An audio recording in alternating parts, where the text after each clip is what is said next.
Mr. Chairman, August 4 ako nagsabi, 2025 budget is the most corrupt budget. Hanggang ngayon, wala akong narinig na denial man lang sa previous chairman o sa previous members ng committee.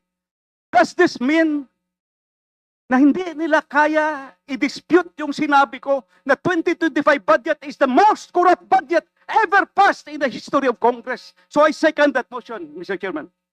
Last August 4, I delivered a privileged speech questioning the, I think, mangled beyond recognition 2025 budget.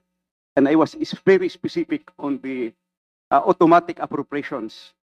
Almost ang daming ginalaw. So hindi lang yung program appropriation, new general appropriations ang ginalaw pa yung program. In fact, towards my ending statement, I have said that 2025 budget is the most corrupt budget ever passed in the history of Congress. Sinabi ko yan. You know what? Nung araw sa time namin, pag may nag-mention sa previous budget, yung former chairman, tatayo kagad yan sa plenary. Magsasalita, question of privilege, individual and collective privilege, i-explain kung anong nangyari.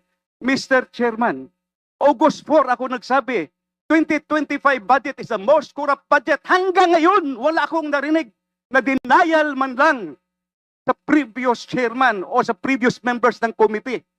Does this mean na hindi nila kaya i-dispute yung sinabi ko na 2025 budget is the most corrupt budget ever passed in the history of Congress? So I second that motion, Mr. Chairman.